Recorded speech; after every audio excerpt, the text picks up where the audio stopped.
Bonjour à tous, toujours dans le cadre des séries à terme positif, je réinsiste, on va voir un autre critère de convergence, une autre façon d'étudier la convergence d'une série. Donc on a vu le critère de Riemann, le critère de D'Alembert, donc comparaison avec des séries géométriques, et donc maintenant on va voir la comparaison série intégrale. Donc on a déjà étudié, donc en fait, cette comparaison série intégrale qu'on va voir ici dans le cadre général, je ne vous demande pas d'apprendre les résultats des sommations et des inégalités par cœur. Ce qu'il faut comprendre, c'est la méthode générale et être capable de la refaire le plus rapidement possible. Voilà. Mais surtout, n'apprenez pas des résultats par cœur.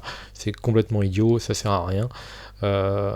Et je réinsiste, non, c'est idiot et ça ne montre pas une certaine intelligence. Donc voilà, comprenez bien comment ça marche, vous refaites les calculs, c'est pas très compliqué, faut être attentif, mais ça se passe bien.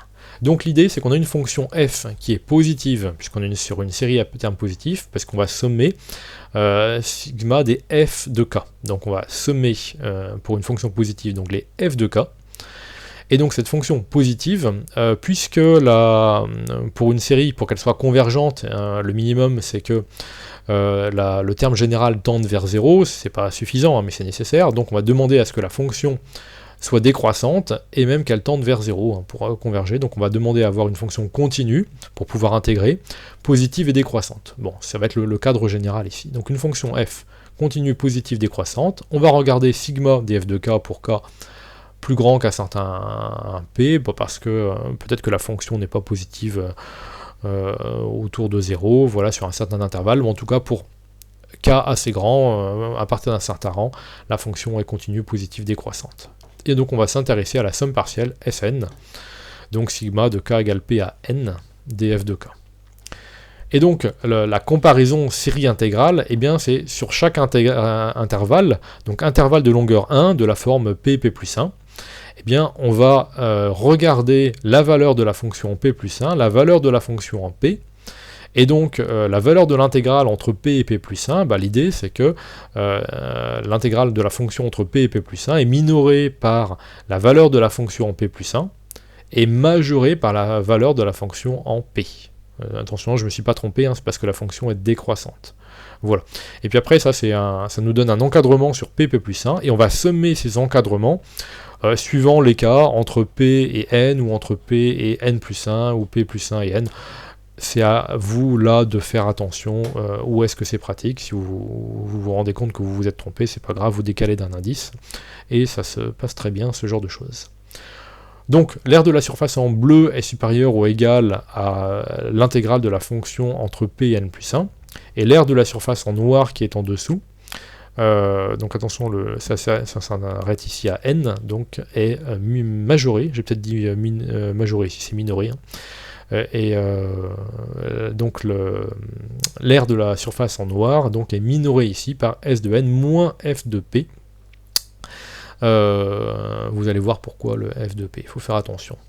Donc en tout cas, on a un encadrement de Sn facilement par des intégrales à une constante près, exactement comme on avait eu pour Riemann, on avait une constante près, je crois qu'on avait passé le F de P de l'autre côté, bon, peu importe.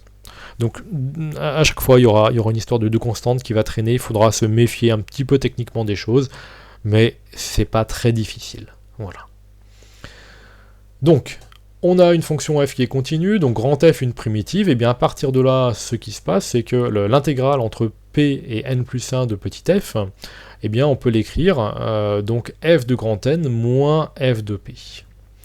Et donc, si f a une limite finie, L en plus l'infini, f de n ou f de t donc est majoré par grand L.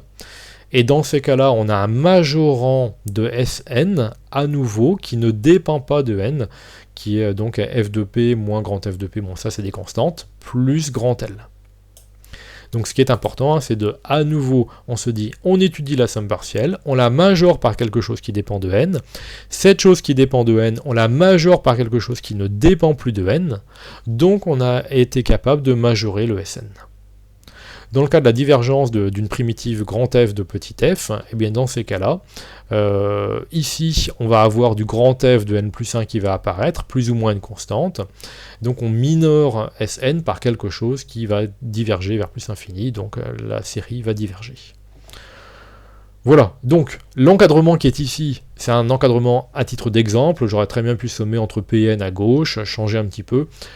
Inutile de l'apprendre, il faut le retrouver grâce aux encadrements. Donc comme on a fait précédemment, vous encadrez la fonction entre P et P plus 1, vous sommez, ou entre K et K plus 1, vous sommez les K entre P et N ou entre P et N plus 1 suivant ce que vous voulez obtenir.